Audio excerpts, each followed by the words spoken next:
With me now is a panel with great insight into all these issues. Joining us is General Peter Chiarelli, the former Vice Chief of Staff of the Army, who spent 7 years here on this Army post. Nicholas Schmidle, a writer for The New Yorker, who's written so powerfully about post-traumatic stress, and Congressman John Carter, who represents this district of Fort Hood. General Chiarelli, I want to talk to you first about this because you dealt so much with post-traumatic stress, traumatic brain injuries, suicides when you were in the Army. This one has to hit hard, and what does it say to you? Well, they all hit hard, and this is a horrible, horrible tragedy. I think even a bigger tragedy would be if the public at large came to the conclusion that everyone who returns from Iraq or Afghanistan who served in the military has these issues. We've got to understand that the vast majority of our servicemen and women have been on multiple deployments, and return home unscathed. But can you have post-traumatic stress without seeing combat? Of course you can. I mean, we have people in the United States who have post-traumatic stress. It's estimated that 8% of the population in the United States will suffer post-traumatic stress at some time. So we're talking about Ivan Lopez, certainly as the shooter. Should he be viewed as a wounded warrior? I think you have to. If you really want to get the stigma associated with these problems, we have got to consider these wounds of war, when, in fact, a large majority of those we're seeing in the service today have served and served on multiple tours. Nick Schmidle, you wrote about Chris Kyle, the so-called American sniper who was killed by, allegedly by another veteran who was very troubled. He saw no combat. What lessons do you take from this and your time spent covering that Chris Kyle story? A couple of things. I mean, I think that it's impossible to know, as General Chiarelli was mentioning, exactly what everyone is going through. You can't get into someone else's mind. You can't understand what factors tripped them to commit whatever acts. The second thing, though, is that, you know, these wars are coming to an end, and yet the effects of these wars on the men and women who served perhaps will be seen for decades to come. And I think that that's something that the American public thinks that, okay, there were no casualties in Iraq and Afghanistan during the month of March. The American commitment is over, and it's far from over. But I want to read something from your piece by Phil Carter. You quote Phil Carter, who we just saw in my piece. "This after-war is just beginning," said Carter. He compared this period to the one following Vietnam. As Vietnam was winding down, demand for mental health services went up, homelessness went up. That's when people transition. That's when symptoms occur or latent issues manifest, he said.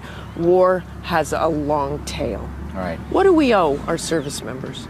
Well, I mean, I think that's if it would be horrific to imagine that you would send a young man or woman into Iraq or Afghanistan at the worst time of combat, ill-equipped for war. We would be horrified by that idea. And yet there is a compact, I think, between those who fought and this country. And so we should be equally as horrified that they're ill-equipped to come home and transition home as we were that they were ill-equipped to fight. Congressman Carter, you've seen this happen twice now at Yes. Fort Hood. The lessons that he's talking about, and General Chiarelli as well, what are you seeing? I absolutely agree. And General Chiarelli and I have talked about this in the past. The issue of the mental health of our service members is critical. And we've got two issues that come up in everything is why and what can we do? And what can we do is we have to provide more resources both at the DOD level and at the VA level. And that transition needs to be smooth. Because these folks, Pete's right. You can have post-traumatic stress in any ordinary job. It depends on the level of stress you can carry. Some can carry tons, others can carry none. But this soldier was receiving treatment. Well, that's an excellent point. And the point I would like to make is the fact that we have lots of soldiers receiving treatment, and just because we get them into treatment doesn't mean that we're going to be able to take care of the problem they have, because we just don't know enough. We don't know enough about post-traumatic stress. We don't know enough about traumatic brain injury.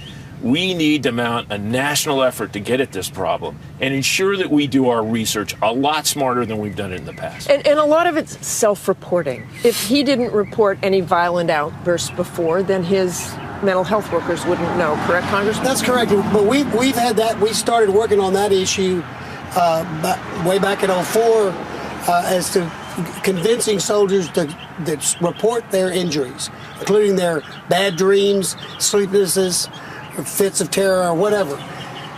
They felt it showed weakness. They were strong soldiers, and it kind of weakened their image. And it was a real fight. And the hierarchy in the Army did a real strong effort to get it done. And I think it's better. Don't you, General Chiarelli? I think it's better. I think they're stepping up now and saying, I got problems. You can't start without identifying your problem, and it can't be a pariah to identify. Just very quickly, Nick, as more troops come home, do you expect more problems? Inevitably, but they don't have to all be violent. I mean, there are just problems adjusting. And I think that the big issue as well is just individuals falling through the cracks, individuals coming back and having symptoms that don't quite register, that don't qualify for them for long-term programs, but that do qualify them for attention. They don't get it, and this is what happened in the Chris Kyle story as well. And again, everyone with mental health issues is not prone to violence. We want to make that point. Thank you so much for joining us today, gentlemen. A great conversation.